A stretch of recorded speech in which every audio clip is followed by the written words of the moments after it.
Hey there. So I want you to do me a quick favor. I want you to close your eyes real quick. And I want you to think of a word. Ready? Crowd.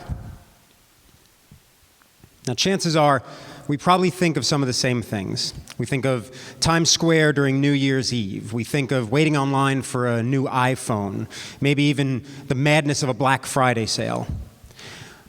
When I think about crowds, I'm reminded of the time I used to do outdoor theater for the Hudson Shakespeare Company right here in Jersey City. And I'm reminded of it because it was very different from when I actually used to do theater on a stage very similar to this at New Jersey City University at the Margaret Williams Theater stage. I remember looking out and looking for the audience and seeing only blackness. It was kind of like there was no audience. Now, when I looked outside from the cobblestones of, let's say, Van Voorst Park, I did see an audience. And it was magical, because it was an audience that I could actually interact with. When I did something and they didn't like it, I could change it. And then I realized something very important. I wasn't acting for them, but I was acting with them. Now let's cut to today, 2014. Many of you have probably heard of crowdfunding, which is the pooling of funds together in support of a cause, a creative project, or even a product. Well, crowdfunding possesses a huge potential for bringing people together in ways that have never been done before. Well, they've kind of been done before. This is not some new thing. I know it might seem new, but one of the first people ever to realize the actual power of crowdfunding was a guy named Joseph Pulitzer back in the 1800s, when he crowdfunded a little something we like to call the Statue of Liberty. Now don't panic, I saw some faces, a couple of you panics. Your teachers were right.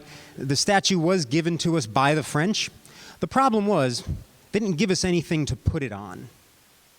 So, Joseph Pulitzer took it upon himself to use the medium at the time, which was the newspaper, his newspaper, something called the New York World, and he urged his fellow Americans to give as little or as much as possible to help build the base of the statue.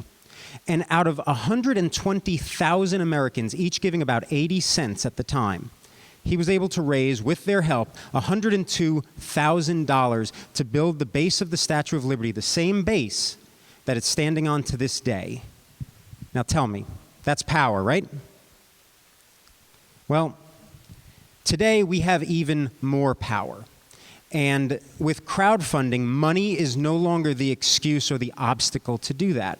So I want to take you through a quick tour of just what crowdfunding has been doing and how many dreams it's been helping to bring to reality. Right here in Jersey City, as a matter of fact. Some of you know, well, actually, let me start with my own quick story, because sometimes I forget that I was a crowdfunding success story from like way back in the day, and I'm a Jersey City guy. So a while back, I crowdfunded a little short film of mine called Cerise. And I was going to do it the normal way, which I've done for the last 10 films that I've done. Basically, save up some money, about $10,000, go make a film. I found out about this crazy thing called crowdfunding, and I said to myself, you know what? If I can raise $5,000 more, I can probably create a better film. That was one of the reasons I wanted to do this. The other reason was for the simple, cynical fact that I didn't believe that random, everyday people were going to give me money to make my film. So I put together a little campaign video, set up a few halfway decent rewards, put together a modest team of 2 people, myself and my fiancée Marinelle, and I went to town on social media, and you know what happened? Craziest thing. Random, everyday people were giving me money to make my film. And it totally blew my mind. And I'm not talking $10 contributions and $20 contributions. We've got plenty of those, which was great. But I'm talking $50 and $100 and the occasional $500 contribution from a person or people, because it happened a few times, that I didn't even know. A person like Ben Gerber, for example, who gave $500 to the Cerise campaign and basically freaked Marinelle and myself out. because we were like, there's $500 in the account from some guy that we don't know, and this email address looks a little bit sketch. So I said, all right, well, let's try to look for him on Facebook and Twitter, because as you know, if you don't exist on either of those two sites, you technically don't exist. Well, this guy, he didn't exist. So we were freaked out even more. And ultimately, I said, Marinelle, email the guy. She emailed him. He got back to us, took him a while, but he got back to us to tell us that, one, he was a real person. Two, he didn't make a mistake and really wanted to give 5 but misplaced the decimal point. And 3, he gave to my campaign because he loved the idea of the film. My life changed at that point. My mind was completely blown. Now, that was in 2010. Today, crowdfunding is an everyday occurrence. I'm sure you all know people who have, solicited you in the past for some funds. Well, it happens a lot right here in Jersey City, as I said, so I want to start with a couple of ones that you might not know, like 30 Acres. If you've had their brunch, if you've had their dinner, you know how good it is. It wouldn't be here without crowdfunding. Kevin Pamuli put together a campaign to raise funds to give a taste of New Jersey to Jersey City. And you know what? We made that happen. Good friend of mine and fellow filmmaker Michael Farrell made a nice film called 20 Million People, shot right here in Jersey City. Set up a campaign to raise $10,000. He ended up raising $13,000. His film then went on to screen at over 24 film festivals and won a bunch of awards. And you know what? Yeah, we made that happen. It doesn't just happen on this local level. It's awesome to happen on the local level, but there's massive power with crowdfunding nationally and internationally as well. So I'm just going to name a couple of names. You may have heard of a woman named Klein. And if you don't know her by name, it's all right. You probably know her a little bit better as the New York bus monitor who was ridiculed by her students. And we know she was ridiculed because they not only did it, but they recorded it and uploaded it to YouTube for the entire world to see. And it was atrocious. If you've seen the video, it's terrible. It was a bad time in human history. Well, it broke someone's heart so much, a guy named Max, that he said, this woman deserves a vacation, and we're going to give it to her. So we set up an Indiegogo to raise $5,000 to give her a vacation. Only he didn't raise $5,000. No, because he touched so many people with that campaign, and Karen's story touched so many people all over the world that he didn't raise $5,000 because he raised $703,000 and gave her a vacation of a lifetime. Power. We made that happen. Technology is where most crowdfunding happens, right? If you look at the wearables industry, where you have your activity trackers, some of you might actually have them now, that wouldn't exist without crowdfunding, because that was a business that nobody believed in. Who wants to wear technology? Are you kidding me? Everybody wears it now. Started because of crowdfunding. So you may have heard of another cool campaign, I think it's cool, called the Solar Frickin' Roadways campaign. And basically, this couple from Idaho wants to make the world look like Tron. Now, that's the fun part. I mean, it's going to be awesome. It's going to look like Tron and be all lit up. But the serious part is the fact that they want to take us one step closer to being a completely solar-powered world. And they're going to start with a small town, and they're going to pave the streets with these solar road panels that light up and do amazing things. Melt snow, you name it, it does it, and it's going to look cool like Tron. Right? We made that happen. $2.2 million raised from 48,000 people. Again, the numbers, the amounts are cool, but I personally like to talk in terms of like the people. 48,000 made that happen. Another awesome next level thing is the Jibo, which I think we've all dreamt of this. The first incarnation of Rosie the robot. Our own personal robotic assistant. This one doesn't have arms, but give it time. And basically, it will check your emails when you get home. It will, read your kids a bedtime story if you're a little too busy. It will do anything you want. And it's going to create an entire industry just from crowdfunding. We're making that stuff happen.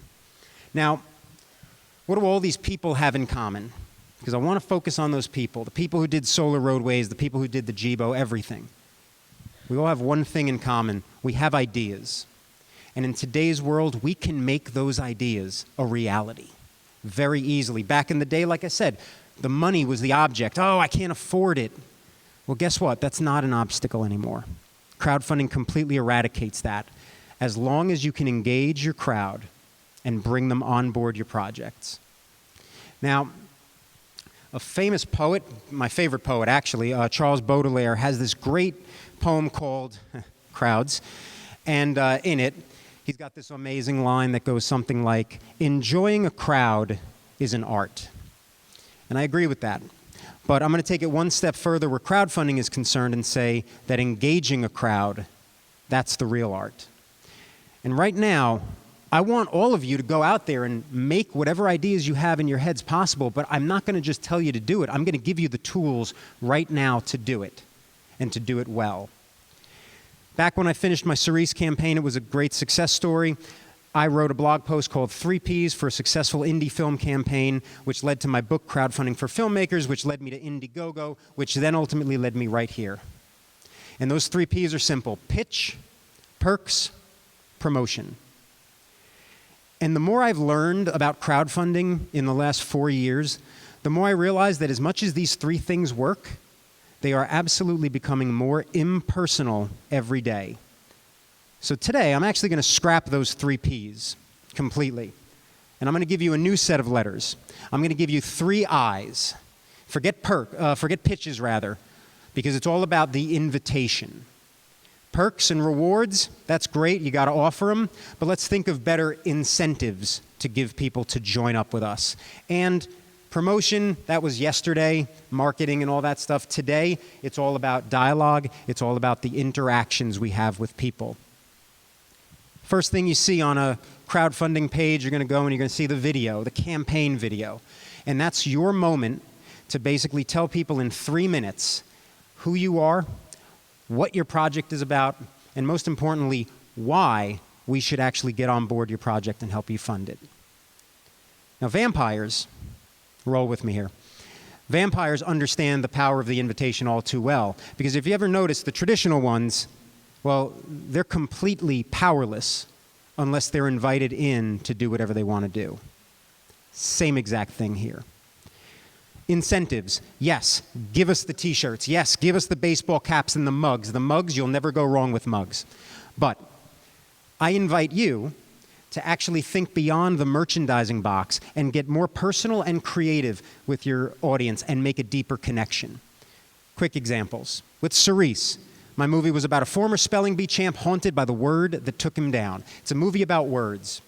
I'm a poet. I work with words. What did I do for my funders? $10. I gave every single funder who contributed at that level and more a poem. But I wrote the poem in the form of the most important word that they're ever going to have in their lives, their own names. Instant connection. Don Cheadle, the big actor, for $45, he ran a campaign. He thanked you on Instagram in a nice video form. Michael Farrell, he wrote everybody at $25 perk level a choose-your-own-adventure style romantic comedy in 3 acts, just like his movie 20 Million People, only shorter, starring you.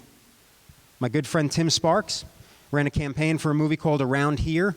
He wrote everybody ukulele songs, recorded them, uploaded them to YouTube, thanked them at the end, $20, 94 ukulele videos.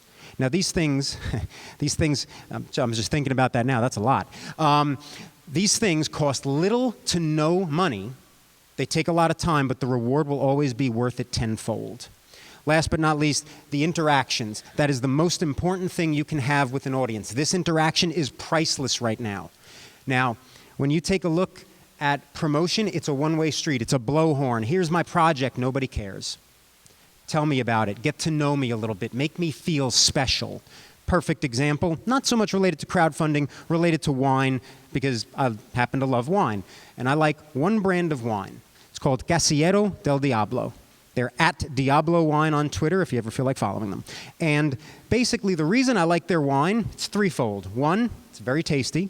2, it's very inexpensive. And 3, they talk to me on a regular basis on Twitter. They make me feel special. So when I say something along the lines of on Twitter that I can't wait to get home from this party because I want to drink some at Diablo wine, they will get back to me and say, and they'll play with their namesake. Their namesake is basically seller of the devil. I know that sounds a little weird. Roll with me again. But they'll play with their namesake and they'll talk to me and be like, hope you have a devilishly good time, John. We'll wait up for you. It's a little bit creepy too, but whatever. But the bottom line is they make me feel like I'm not a customer, like I'm a person, like I'm a friend. They've got my soul. And that's kind of the idea here. You want to get your audience on board at that kind of level, at the soul level. So I want you to do one last thing for me. I want you to take a quick look, seriously, around this room. Like right now, I'm watching you. Perfect. All right? I want you to see this crowd here as one word: togetherness. Because it's togetherness that is actually going to bring our individual selves to one point so that we can create amazing things. We have the potential to create any kind of brave new world that we have in our minds. And then when we look back at that brave new world, we can actually say, 5, 10, 15 years from now, of course, we can actually then say, you know what? Yeah, we made that happen. Thanks so much.